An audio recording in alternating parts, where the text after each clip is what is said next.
ఇది కొబ్బరికాయ ములక్కాడ కూర. నీకు కొబ్బరికాయలు ఉంటే ఇలాగా ఇగో కొబ్బరికాయని కొట్టి ఇలా just make this pieces like this. Okay, వచ్చిన తర్వాత వీటిని ఇలా కొట్టాలి. ఓకే, కట్టే. Coconut pieces are ready.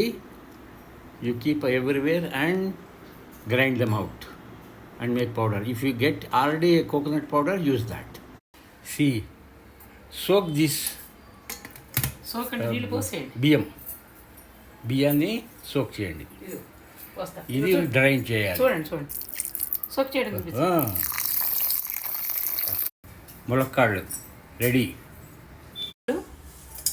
వేయించుకోవాలి. ములక్కాళ్ళని ఉడకబెట్టుకోవాలి. నీళ్ళు పోసి ఉడకబెట్టాలి. ఇవాళ బెల్లం వేయాలి, కాస్త సాల్ట్ వేయాలి, ఉడకబెట్టాలి. ఉడికిన తర్వాత ఈ నీళ్లు పారిపోయకూడదు. ఆ నీళ్లు మళ్ళీ కూరలోనే వేయాలి. తరువాత ఇవి ఉడకాలి బాగా. ఉడికినట్టు గింజ బయటకు వచ్చేసింది. చూడండి, ఈ గింజ బయటకు వచ్చేసింది. సో ఉడికినట్టు మనకి తెలిసిపోతుంది. ఉడికిందనమాట ముక్క. ఉడికింది. ఇది కూల్ చేయి. ఇది చాలా రాలి మిక్సీలో వేయాలి, నీళ్లు లేకుండా తీసి.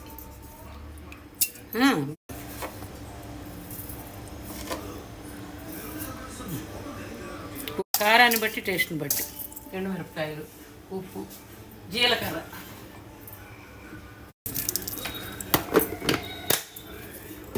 వేసి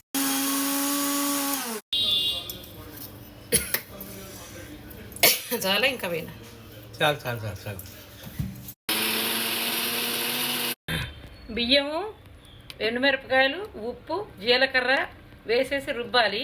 రుబ్బిన తర్వాత ఇది దాని తర్వాత ములక్కాడ ఉడకబెట్టి నీళ్ళు కూడా దీంట్లో పోసేసుకోవాలి. పోసేసుకుని పల్చగా రుబ్బి పెట్టుకోవాలి పేస్ట్. ఆవాలు, జీలకర్ర. ఇది వంట నేర్పుతుంది సార్కి.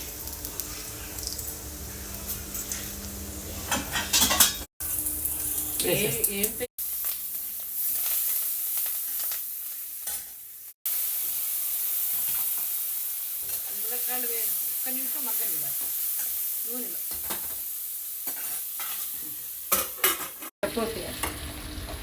పోసేసేసి మొత్తం మెల్లిమెల్లిగా కదుపుతూ ఉండాలి.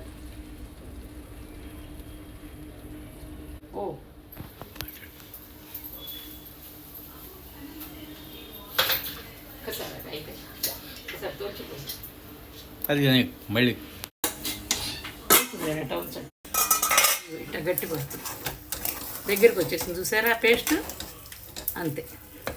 ఒక్క నిమిషం ఇట్లా ఉంచేసేసి కొంచెం నూనె కావాలంటే పోసుకోవచ్చు. మరీ నూనె తినేవాళ్ళు, ఆకలేని వాళ్ళు ఇట్లా కూడా తినవచ్చు.